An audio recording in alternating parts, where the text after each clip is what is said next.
प्यारे बच्चों, स्वागत है आपका अनुच्छेद लेखन में, यानी कि पैराग्राफ राइटिंग। इससे पहले डायलॉग राइटिंग थी दो लोगों के बीच में। अब पैराग्राफ क्या है? जब हम लोग किसी एक ही विषय पर अपने विचार को क्रमबद्ध करके लिखित रूप में व्यक्त करते हैं तो उसको कहते हैं पैराग्राफ राइटिंग। अब जो पैराग्राफ राइटिंग है उसमें कुछ इंपॉर्टेंट चीजें हमें ध्यान रखनी, जैसे लिखने वाले विषय पर समस्त विचार पहले से हमारे पास होने चाहिए, जिसके ऊपर टॉपिक के ऊपर हमें लिखना है।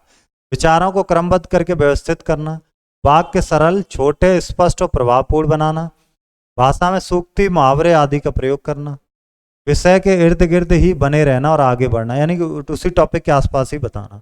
तो देखिए, यहाँ पर एक कंप्यूटर है, एक बसंत ऋतु है, मेरा जन्म दिवस है, रेलवे स्टेशन का दृश्य। तो इसमें से कोई भी एक हम लोग पढ़ ले रहे हैं। चलिए हम लोग पढ़ लेते हैं मेरा जन्म दिवस। ठीक, मेरा जन्मदिन 12 दिसंबर को मनाया जाता है। इस बार कड़ाके की सर्दी के बाद भी मेरा सारा परिवार उस दिन इकट्ठा हो गया। चाचा जी ने पहले ही केक बनने के लिए दिया हुआ था। अचानक दुकानदार को केक लाता देख मैं बहुत खुश हुआ। दादाजी ने मुझे धूप का चश्मा दिया। परिवार में सभी ने मुझे कुछ ना कुछ उपहार दिया। मम्मी के द्वारा लाई जीन्स और टी शर्ट मुझे सबसे अच्छी लगी। मैंने उन कपड़ों को पहनकर और चश्मा लगाकर ही केक काटा। वाह!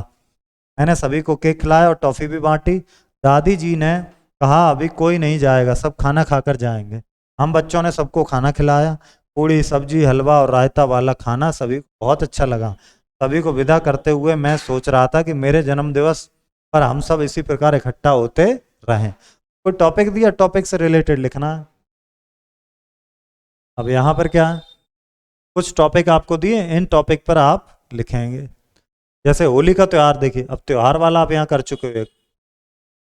ये एक तरह से ऋतु वाला है, बसंत ऋतु। तो इसी के आसपास ही होली का त्यौहार आता है, बसंत ऋतु।